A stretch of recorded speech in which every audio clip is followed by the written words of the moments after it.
Morning guys, kagigising ko lang. Dito ako. Araw. Morning, ayan.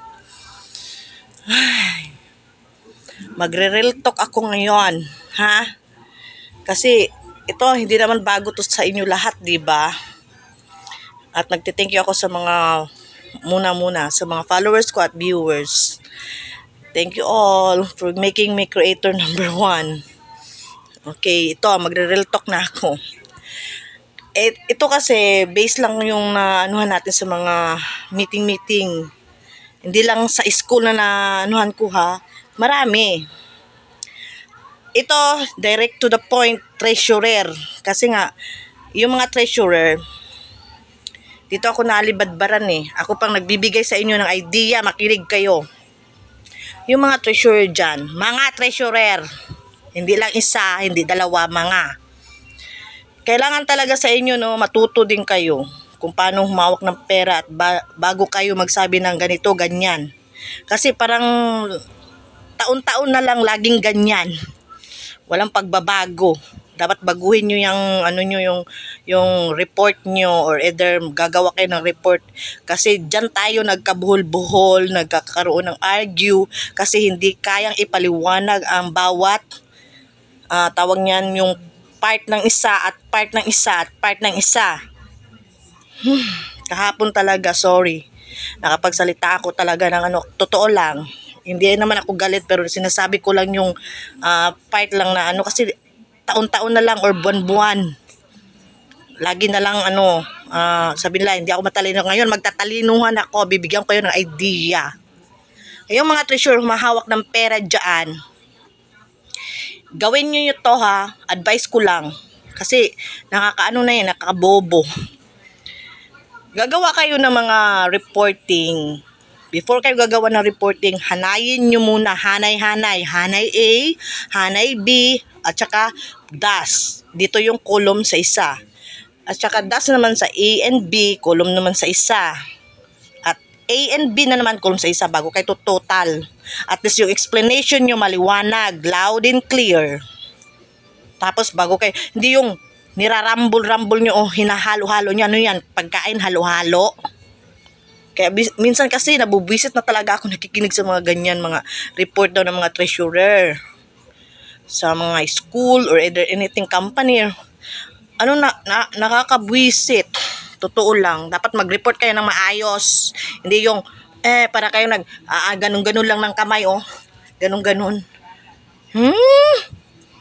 Kaya makinig kayo. Hindi ako matalino pero bibigyan ko yung idea para tapos yung magpaliwanag kayo at least hindi buhol-buhol paliwanag nyo. Magpaliwanag kayo dito, ito, arrange ko to, ito. Arrange ko to isa kabila, Mabilis lang. Ba't pinapahirapan yung sarili nyo mga treasurer? Parang nag-hide and seek kayo sa hiding agenda. No? Pera yan hindi yan kalokohan. Pera yan ng mga taong hinahawakan nyo or anumang hinahawakan yung pera, ayusin nyo. Kasi lahat na lang ng meeting, ganyan ang resulta. Mga treasurer, nagkabulbul ang mga report. Lagi na lang. Sabihin nyo, hindi ako, totoo naman Kahit pa saan kang ng treasurer, laging ganun ang bulbul yung mga report. Di makatao. Maano yung utak, magulo. Ganon. Sample ko sa inyo. Bigyan ko pa yun ng report na maayos. Tapos mag-explain kayo ng maayos. Hindi yung, ito kasi. Nahalo na rin nyo yung, ito kasi. Kumain ka ng halo-halo. Masarap yun. Hindi yung bunganga mo. Ito kasi. Hindi ganon. Kung magre-real talk ako, masakit. Kailangan ayusin nyo yung ginagawa nyo. Kasi trabaho nyo yan Kahit pa free lang kayo nagtrabaho ng ganyan. Gusto niyo yan ginusto niyo yan or pinili kayo ng mga taong bumoto sa inyo or either pinili kayo ng boss nyo, pinili kayo ng sino mang boss dyan, ayusin nyo. Di yung tsaka pa kayo magre-report pangit-pangit naman, walang paliwanagan na maayos. Kahapon ito experience ko rin kahapon sa school na anak ko. Lagi na lang. Kahit dito sa nag-elementary pa ang mga anak ko, either elementary pa ako, ganun talaga mga report nyo. Ang papangit. Katulad ng mukha ko, ganito ang pangit ng report. Nakakawalang gana. Instead ang tao, makinig mga tao sa inyo, hindi na lang. Kasi nga, yung report nyo, bulbuhol. Report nyo rin, nagkakagulo yung ano nyo, counting dyan. Pinapahirapan nyo pang sarili nyo. Dali lang naman anuin yan.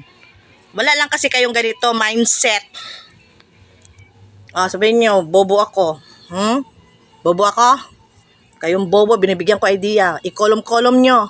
Or either bigyan nyo ng separate na divide, plus ba yung gamitin nyo. Whatever. Dali lang naman yan, pinapahirapan nyo lang sarili nyo. Kaya kung magte-treasurer kayo, alam nyo ginagawa nyo, ha? Ngayon masaktan kayo sa akin, masaktan. Totoo naman eh. Pera naman yan, hindi naman yung biro. Ano yung pera? Lumilipad.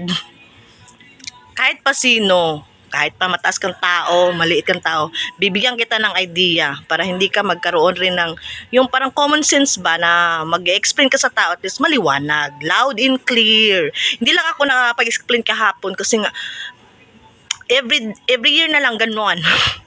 Nakakabwisit.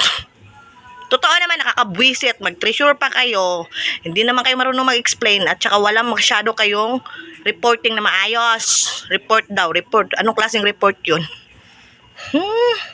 Kaya minsan, klaruhin nyo para yung mga tao hindi na masyadong balik-balik ng explanation or magtatanong ulit sa inyo. Bahala na sila mag-compute kasi may utak naman yung iba eh. Halimbawa, bigyan ko yun ng example.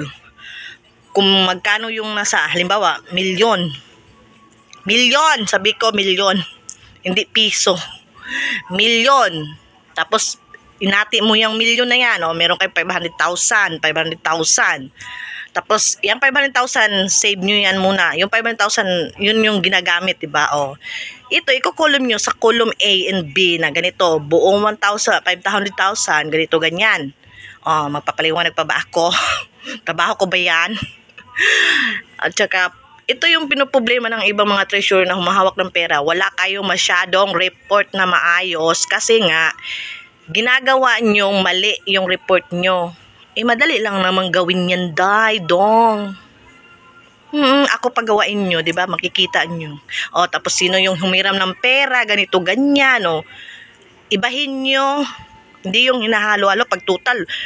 Naku, lalaking mata ko talaga sa inyo. Ginagalit nyo ako eh.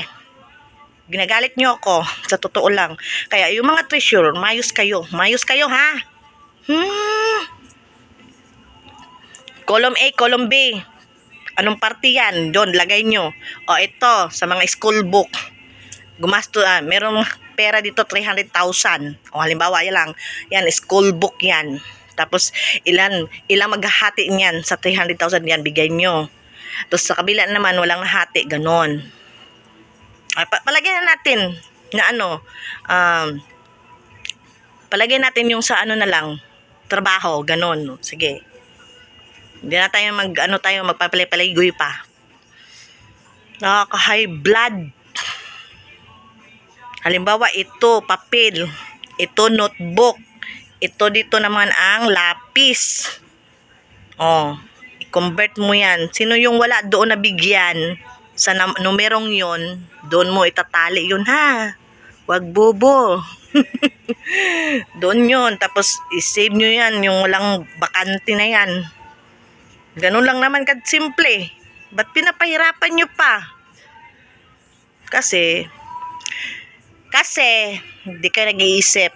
Iniisip nyo lang makareport ng bagay-bagay na walang kakwenta-kwenta. Sige na. Magang-maga pinapainit nyo ako. Kaya, yun ha. Sabi ko sa inyo, i-separate nyo ang isang bagay na mag-report kayo.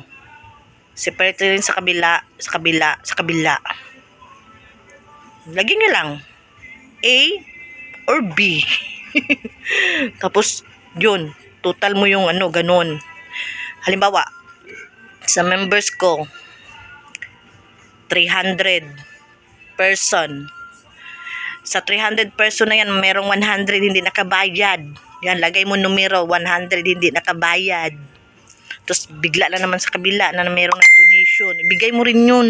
Lagyan mo rin yun na ito donation na pera. Bigay mo dyan, buo. Isipirit, hindi yung halo-halo. Yun lang ibig kong sabihin. Kung hindi mo gets, bigyan kita pa ng copy. Bigyan kita ng copy talaga. Hindi ako magtatanong kung naintindihan ko at hindi rin ako magtatanong kung maganda yung mga explanation. Ganun lang yun. Hindi magtatanong isang bagay kung merong binibigay na good explanation at good report. Yan. Excellency. Hindi naman tayo matalino pero binibigyan ko kayo ng idea ha. Idea lang yan. Para hindi magkagulo yung utak nyo. Tsaka kung ilan na total nyo at ilang perang naiwan doon, i-separate nyo rin. Ha? Wag tanga. Yan, lagi na lang. Every year na-encounter ko yan or every month na-encounter ko yan kasi nga sa katulad nyong may ginagampanan sa buhay, mapaibang man yan, basta perang pag-uusapan, talagang kayo, talagang tawag niya seryoso. Kasi pera yan ng mga tao ba? Pera mo ba yan? O pera ko ba yun? Ganon. Oh, magtatanong pa kayo sa akin. Kahapon lang talaga, oo. Buti naman, umano sa akin yung ibang mga, thank you a lot. Kasi nga, wala talagang naintindihan. Every year, ganun. Kaya baguhin nyo yan. Di maganda. Parang ako lang yata ang gumaganda. Charot. Okay guys. Thank you for watching. My viewers and followers. Love you all. Real talk. Babu.